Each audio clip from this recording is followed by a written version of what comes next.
Bonjour et bienvenue. Aujourd'hui, on plonge au cœur d'un livre assez transformateur, La pleine conscience en action, de Chogyam Trungpa. L'idée centrale est à la fois toute simple et incroyablement profonde. La méditation, ce n'est pas une pratique perchée ou exotique, non, c'est un chemin pour apprendre à devenir son propre ami. Et on va commencer par une question qui, je crois, parle un peu à tout le monde. Combien de fois est-ce qu'on se retrouve en conflit avec soi-même? Trungpa, il observe qu'on est souvent tellement dur, tellement critique envers nous-mêmes, qu'on finit par devenir notre pire ennemi. En fait, c'est quelque chose qu'on apprend très tôt, dès l'enfance. On construit des défenses, des armures. La vie devient une sorte de négociation permanente où l'on passe son temps à se justifier, à monter un dossier pour se protéger des critiques. On est un peu notre propre avocat, en permanence. Alors, comment on sort de ce petit jeu? Le livre propose une métaphore vraiment puissante. Méditer, c'est arrêter de se regarder à travers le miroir déformant de nos jugements ou de nos justifications. C'est essayer de se voir directement, tel qu'on est, sans filtre, pour enfin créer une relation authentique avec soi. Et ça nous amène au cœur du message. La solution à ce conflit intérieur, ce n'est pas de se battre encore plus fort. C'est d'entrer en amitié avec soi-même. C'est un changement de perspective radical. Le livre met en opposition deux approches. D'un côté, on a la révolte contre soi, qui est décrite comme une cause perdue d'avance, soyons honnêtes. Et de l'autre, il y a l'amitié.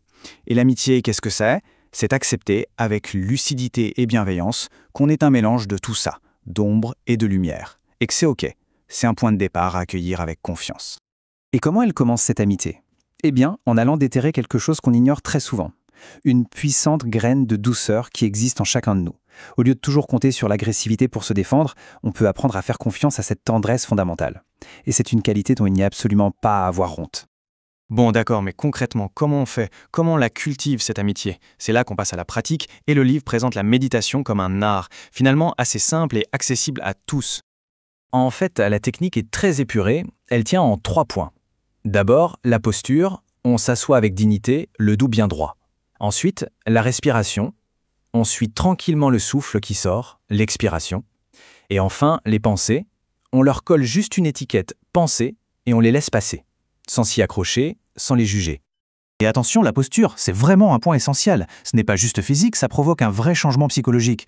Se tenir droit, c'est un peu comme si un fil invisible tirait doucement le sommet de notre tête vers le ciel. C'est une manière d'incarner l'éveil et la dignité. Et pour les pensées, l'approche est radicale, zéro jugement. Il n'y a pas de bonnes ou de mauvaises pensées. Ce sont juste des pensées. Même les douleurs physiques sont vues de la même façon.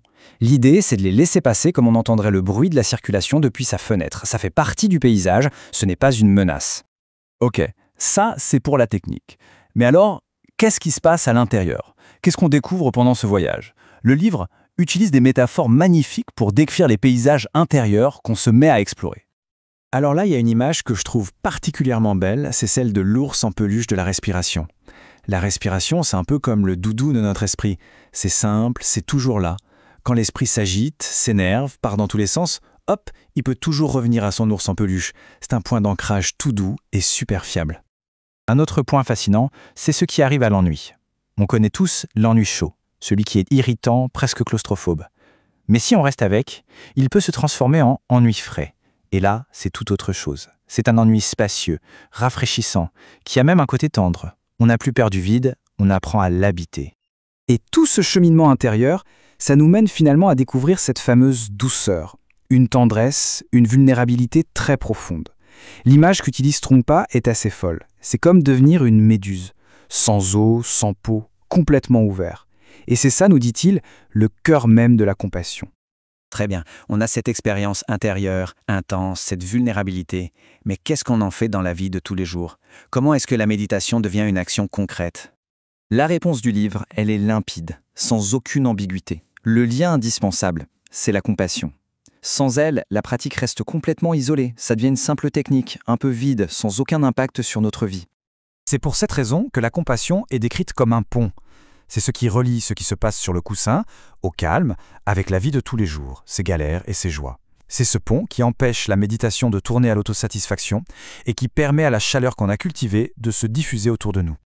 Il faut donc bien comprendre que la compassion ici, ce n'est pas de la pitié, C'est vu comme la richesse suprême, un état d'esprit d'abondance et de générosité qui change complètement notre façon de voir le monde. Chaque difficulté devient alors une occasion de manifester cette richesse plutôt qu'une menace qui vient nous appauvrir. Et voilà, on termine sur cette question qui finalement résume tout. Et si, au lieu de chercher des solutions hyper compliquées à l'extérieur, la vraie paix, pour soi et peut-être même pour le monde, commençait par cet acte tout simple mais en fait révolutionnaire de devenir son propre ami ?